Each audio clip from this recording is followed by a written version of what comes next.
आदाब नाजरीन, मैं हूं आपका मेज़बान अब्दुल वाजिद और आप देख रहे हैं तस्नीम टीवी। नाजरीन, उदयपुर कत्ल हादसे ने एक नया रुख ले लिया है। उदयपुर कत्ल हादसे का कातिल रियाज का बीजेपी से ताल्लुकात सामने आ रहे हैं। बीजेपी नेता कटारिया के साथ एक फोटो वायरल हो रहा है। आज तक की खुसूसी तफ्तीशी टीम ने उदयपुर की गलियों में इस सच्चाई का पर्दाफाश किया है। वो कहानी ढूंढ निकाली है जिससे कन्हैया लाल के कत्ल के पीछे के मरहकात को समझा जा सके। एक शख्स ने बेनकाब किया है कि रियाज अंसारी पिछले 3 सालों से बीजेपी के प्रोग्रामों में क्यों हिस्सा ले रहे थे। रियाज के इन पोशीदा राजों की तह तक पहुंचने के लिए आज तक की SIT इस शख्स तक पहुंची, जिसकी मदद से रियाज बीजेपी के प्रोग्रामों में हिस्सा लेता था। इरशाद चैनवाला राजस्थान में बीजेपी की अक़लियती महाज में रियासती एग्जीक्यूटिव के रुकन हैं।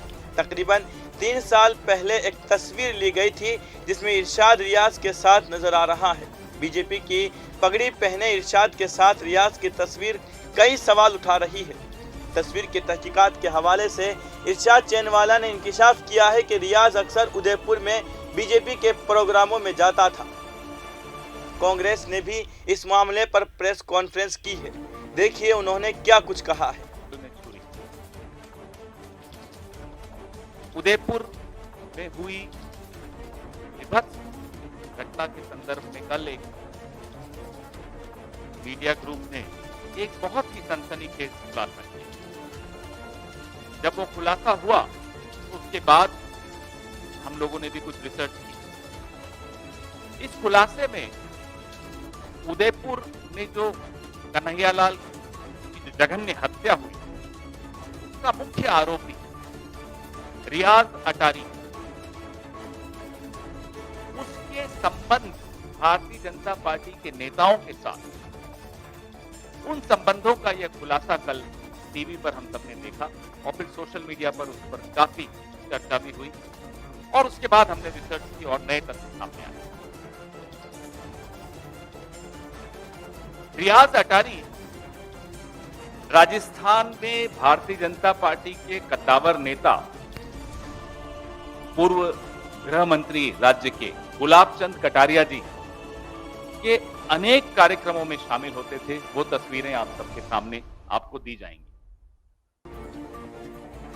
फिर जब हमने रिसर्च की, क्योंकि कार्यक्रम में तो बस इतना ही बताया गया था, तो जब रिसर्च की तो फेसबुक पर भारतीय जनता पार्टी के माइनॉरिटीज प्रकोष्ठ के नेता इरशाद चैनवाला 30 नवंबर 2018, आज से 4 साल पहले, फेसबुक पोस्ट पर वो और एक और नेता है मोहम्मद ताहिर, जो अब लापता है, जिनका मोबाइल भी बंद है।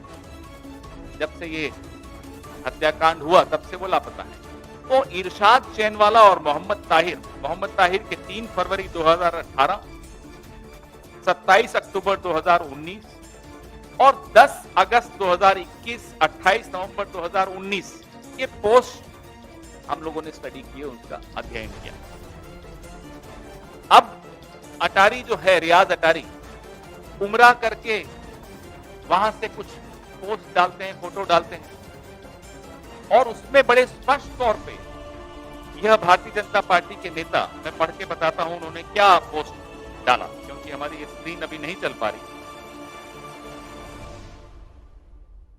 आपके व्हाट्सएप ग्रुप में विनीत जी डाल रहे हैं, ये हमारे बीजेपी कार्यकर्ता उदयपुर राजस्थान के रियाज अटारी भाईजान ने हमारे वतन हिंदुस्तान में अमन व अमन के लिए दुआओं कर अल्लाह हमारे हिंद को सलामत रखे, आमीन।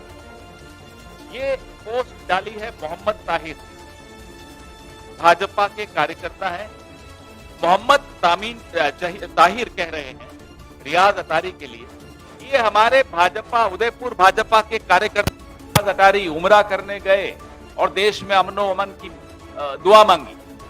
इससे ज्यादा स्पष्ट क्या हो सकता? भारतीय जनता पार्टी का कार्यकर्ता रियाज अटारी गुलाब चंद कटारिया, पूर्व राज्य गृह मंत्री, के कार्यक्रमों में लगातार शामिल होता है। भारतीय जनता पार्टी के स्थानीय नेता अपनी फेसबुक पोस्ट में रियाज भाई हमारे भारतीय जनता पार्टी के कार्यकर्ता रियाज भाई कहकर संबोधित करते हैं। ये चल क्या रहा है इस देश में? माजरा क्या है?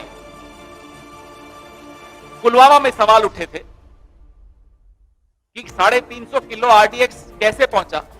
डीएसपी दविंदर सिंह का नाम हम सब जानते हैं, उसको चुपचाप से नौकरी से बाहर कर दिया, नो इंक्वायरी, कि राष्ट्र हित में नहीं है, इसके खिलाफ इंक्वायरी करना। आपको याद है ये क्या हो रहा है इस देश में? कौन करवा रहा है ये सब? एक के बाद एक दुर्घटनाएं होती हैं, एक के बाद एक हमले होते हैं, और सवाल ज्यों के त्यों, कोई जवाब नहीं, कोई उत्तर नहीं। प्रधानमंत्री चुप, गृह मंत्री चुप। इन तस्वीरों के बाद और ये बड़े महत्वपूर्ण तथ्य हम सबके सामने आए। आप सोचिए, अगर ये सिर्फ तस्वीर होती तो चलिए हम सोचते कि किसी सामाजिक कार्यक्रम की तस्वीरें होंगी, होती हैं राजनीतिक दलों नेताओं की, लेकिन ये फेसबुक पोस्ट स्पष्ट करती है कि रियाज अटारी, कन्हैया लाल का हत्यारा, आतंकी रियाज अटारी भारतीय जनता पार्टी का सदस्य, सक्रिय सदस्य है। आज सूर्यास्त तक हम उम्मीद करते हैं कि ये तथाकथित राष्ट्रवादी पार्टी इस बात का जवाब देगी, इस देश को जवाब की इंतजार है। कल सुप्रीम कोर्ट ने, माननीय सर्वोच्च न्यायालय ने कुछ बहुत गंभीर टिप्पणियां की थी। आज इन तथ्यों के उजागर होने के पश्चात उन टिप्पणियों को फिर से देखना चाहिए। और वो टिप्पणियां सिर्फ एक नुपुर शर्मा के खिलाफ नहीं थी। Who is Nupur Sharma? नुपुर शर्मा की सामाजिक पहचान भारतीय जनता पार्टी से बनी। जब नुपुर शर्मा ने वो अल्फाज कहे पैगंबर साहब के खिलाफ, तब वो भारतीय जनता पार्टी की अधिकृत प्रवक्ता थी। उसके 10 दिन बाद तक नुपुर शर्मा भारतीय जनता पार्टी की अधिकृत प्रवक्ता थी। तो इसलिए अगर माननीय सर्वोच्च न्यायालय अगर नुपुर शर्मा के लिए कुछ कहता है तो वो टिप्पणियां भारतीय जनता पार्टी के लिए हैं। आखिर भारतीय जनता पार्टी और उसके नेता और उसके प्रवक्ता पूरे देश में धार्मिक उन्माद का वातावरण बनाने का प्रयास क्यों कर रहे हैं? यह सवाल हमारा पहला। हमारा दूसरा सवाल, क्या प्रधानमंत्री मोदी और गृह मंत्री अमित शाह अब भी भारतीय जनता पार्टी नेताओं द्वारा धार्मिक उन्माद को फैलाने की कोशिशों पर चुप रहेंगे? 8 साल में कब बोलते हैं ये लोग? पूरी दुनिया में जाकर पूरी दुनिया भर की बातें करवा लो मोदी जी से, करते रहेंगे, घूमते रहेंगे, बोलते रहेंगे, विपक्ष को कोसेंगे विदेशों में जाकर। और जो इनकी अपनी पार्टी के लोग, माफ कीजिएगा, आतंकी घटनाओं में शामिल हैं, इस पर चुप रहेंगे। देश चुप नहीं रहने देगा अब आप, और अगर आप नहीं बोलेंगे तो देश बोलेगा। क्या भारतीय जनता पार्टी अपने प्रवक्ताओं एवं नेताओं के जरिए पूरे देश में आग लगाकर ध्रुवीकरण करके एक चुनावी फायदा उठाने की कोशिश कर रही है? अब तक हम ये सोचते थे कि साहब इनको चुनाव जीतने के लिए हथकंडे अपनाते हैं, लेकिन ये हथकंडे नहीं है, ये आतंकी घटना है। देश को तोड़ रहे हैं, आपस में हमें लड़वा रहे हैं, और इतने बड़े षड्यंत्र में भारतीय जनता पार्टी का एक सक्रिय सदस्य सरेआम आरोपी है, सरेआम शामिल है। आपने सबने देखा, जो ही उदयपुर में यह हत्याकांड हुआ, केंद्र ने एनआईए को यह जांच सौंपने की बात की। हमारे मुख्यमंत्री ने तुरंत इसका स्वागत किया, हम सब ने इसको स्वीकार किया। लेकिन अब ये नए तथ्यों के उजागर होने के पश्चात सवाल उठता है, और बड़ा गंभीर सवाल उठता है। ये हमारा आखिरी सवाल, क्या भारतीय जनता पार्टी की केंद्र की सरकार ने इन्हीं कारणों से डरकर जल्दबाजी में एनआईए को यह केस सौंपने का निर्णय लिया? कारण क्या था? यह सवाल, एक सवाल बहुत गंभीर है, क्योंकि इसमें देश की सुरक्षा, देश का एक रहना, अखंडता का सवाल आता है। और मैंने आपको पुलवामा का उदाहरण जानबूझकर दिया, आज तक जवाब नहीं मिला है। डीएसपी देविंदर सिंह का आज तक, माफ कीजिएगा, मीडिया ने इतना पूछने की भी हिम्मत नहीं की कि देविंदर सिंह के खिलाफ कार्रवाई क्यों नहीं हो रही, क्यों चुपचाप उसको नौकरी से बाहर कर दिया, और क्यों उसके ऑर्डर में है कि देश हित में यह आवश्यक है कि इनके खिलाफ कोई इंक्वायरी ना हो। वो ऑर्डर भी मैं आपको अभी साझा करता हूं, विनीत भाई, मैं आपको भेज रहा हूं, वो भी इनसे आप साझा कीजिए। आपके सवाल इसी मुद्दे पर हो तो ज्यादा अच्छा रहेगा।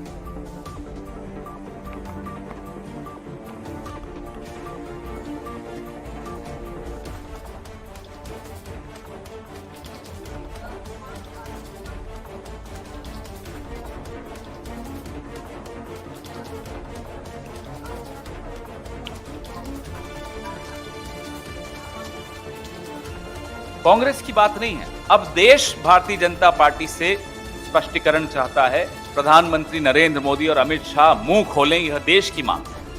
यह बहुत गंभीर बात है। सिर्फ चित्र होना किसी सामाजिक कार्यक्रम में वो अलग बात होती है, वो हो सकता है, आप पत्रकार हैं, आपके साथ भी कोई लोग चित्र खिंचवाते हैं, अपना सेल्फी खिंचवाते हैं। यह तो और ज्यादा गंभीर है कि फेसबुक पोस्ट पे लिखा जा रहा है कि रियाज अटारी भारतीय जनता पार्टी उदयपुर के कार्यकर्ता उमरा गए, वहां उन्होंने यह सब दुआएं मांगी। आज की नहीं है ये पोस्ट, 2018, 19, 20, 21 ये तमाम पोस्ट मैं आपको भेज रहा हूं।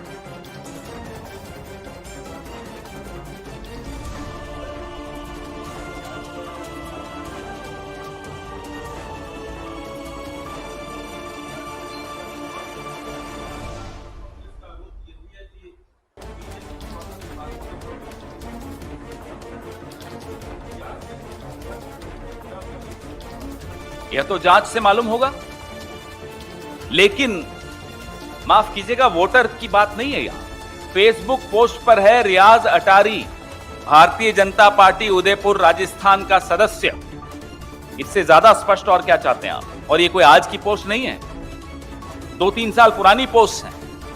इसके बाद भी अगर यह सवाल उठता है कि साहब कांग्रेस सवाल क्यों उठा रही है, तो माफ कीजिएगा, फिर इस देश में बहुत कुछ गलत हो रहा है।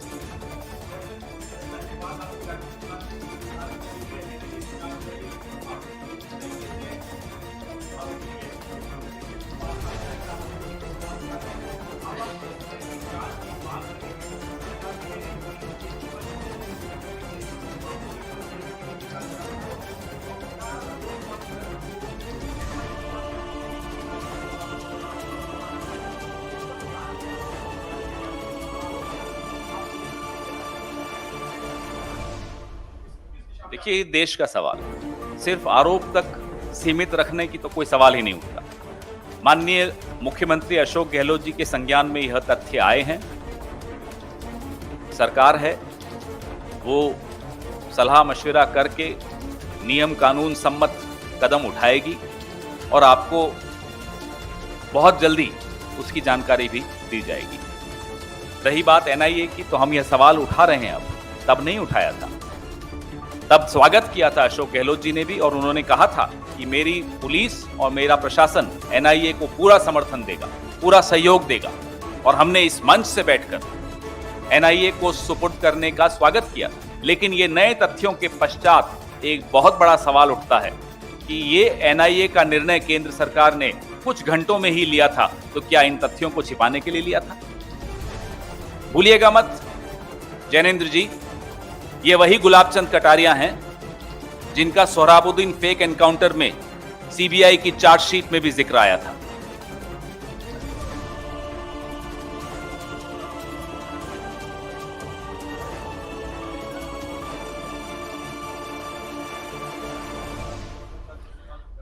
हम केंद्र सरकार से तो जांच की मांग नहीं कर रहे, हम केंद्र सरकार से जवाब की मांग कर रहे हैं। और रही बात जांच की, तो जैसा मैंने कहा, मुख्यमंत्री अशोक गहलोत जी के संज्ञान में ये नए तथ्य आए हैं।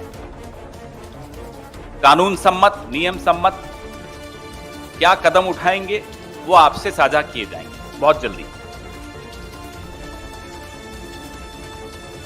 धन्यवाद। Thank you. भाजपा अल्पसंख्यक मोर्चा प्रदेश अध्यक्ष एम सादिक खान ने इस बात को नकारते हुए कुछ कहा है। देखिए उन्होंने क्या कुछ कहा। देखिए, ये जो फोटो जो रियाज का जो वायरल हुआ है बीजेपी के नेताओं के साथ, तो मैं ये बात कहना चाहूँगा कि इस तरीके की फ़ोटो, चूँकि विश्व की सबसे बड़ी पार्टी है, आप किसी भी नेता के साथ, किसी भी सेलिब्रिटी के साथ खड़े होकर फ़ोटो खिंचवा सकते हैं। इसका मतलब ये नहीं है कि वो हमारी पार्टी का मेंबर हो गया है। कभी वो आदमी हमारी पार्टी का प्राथमिक सदस्य नहीं रहा है, ना किसी बूथ पे, ना किसी मंडल में और ना ज़िला की टीम में वो कभी पार्टी का सदस्य नहीं रहा है। ये बिल्कुल झूठी बात है, ये बेबुनियाद बात है, पार्टी को बदनाम कर देने की साजिश है। अगर वो कहीं भी मेंबर होता या कोई भी होता, जैसे मैं बीजेपी का प्राथमिक सदस्य हूं, तो इस तरीके की मेंबरशिप की पर्ची हम लोगों के पास होती है सदस्यता लेने के लिए, सदस्य बनने के लिए। इसलिए ये झूठी बात है, पार्टी को बदनाम कर देने की वाली बात है। और ये अशोक गहलोत जी का चूंकि ये फेलियर है, तो उनको ये ठीकरा कहीं ना कहीं फोड़ना है, तो ये उनकी सरकार का बिल्कुल फेलियर है। और मैं उनसे गुजारिश करूंगा, सीएम साहब, आप अभी भी वक्त बाकी, आप अपना पद छोड़िए, इस सूबे को बख्श दीजिए और यहाँ अमन व अमान बना रहने दीजिए।